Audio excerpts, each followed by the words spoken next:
నామాన్ని, దేవుని నామాన్ని అన్ని స్థితిలో మహిమపరుస్తూ ఉండండి. అప్పుడు ఎన్నెన్నో గొప్ప కార్యాలు చూస్తాం. ఇంచుమించు ఒక 50 సంవత్సరాల క్రితం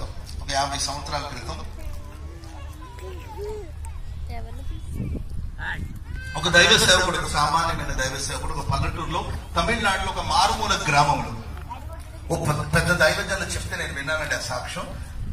ఒక మారుమూల గ్రామంలో ఒక చిన్న సేవకుడు మారుమూల గ్రామంలో ఇంచుమించు ఒక 50 సంవత్సరాల క్రితం జరిగిన ఒక చిన్న విషయం అండి.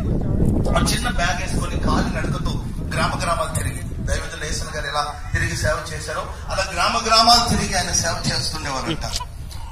ఒక 15 కిలోమీటర్ల అవతల నుండి ఒక తల్లి ఆరాధనకు వచ్చినప్పుడు చెప్పిందంట, పాస్టర్ గారండి రేపు సోమవారం కానీ మంగళవారం కానీ ఒకసారి మా ఇంటికి వస్తే మీకు ఒక 5 రూపాయలు కానుక ఇద్దామని ఎత్తి పెట్టారు. ఎంతండి కానుక? చెప్పాలి ఎంతండి? 5 రూపాయలు కానుక. కొంత బియ్యం తీసి పెట్టానయ్యా, వచ్చి ప్రార్థన చేసి పట్టుకెళ్ళండి అని చెప్పారంట.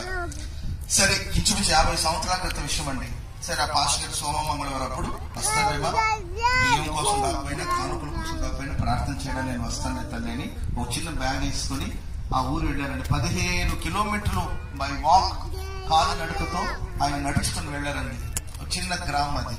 ఆయన ఆ ఇంటికి వెళ్ళక ముందు ఆ ఇంటి ఆవరణలోకి వెళ్ళేసరికి ఇంట్లో నుండి పెద్ద కేకలు పెట్టుకుంటూ ఆ తల్లి బోరని ఏడ్చుకుంటూ రోడ్డు మీదకి వచ్చిందంట.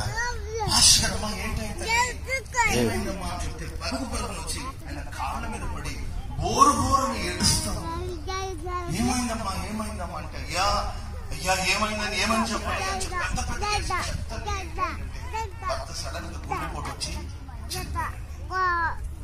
చెల్లిపోయి ఏం చేయాలో అర్థం కాక ఆ శవాన్ని అలా పడుకోబెట్టి ఆ శవాన్ని పరువులో పెట్టి వచ్చి ఆయన పాస్టర్ గారి కాళ్ళ మీద పడి ఏడుస్తుంటే పాపం దైవజనుడు ఏం చేస్తాడండి, అప్పటికే చచ్చిపోయి 2-3 అవర్స్ అయిపోయింది. బోరని ఏడుస్తుంది. దైవ సేవకులు చూడగానే రోడ్డు ఏడుస్తుంది.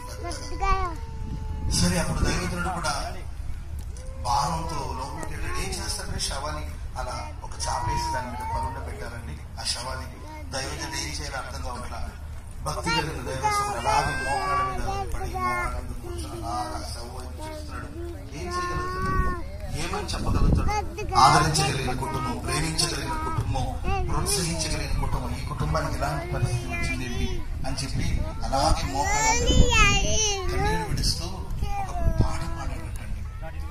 ఆధారం నీవేనయ్యా, ఆధారం నీవేనయ్యా,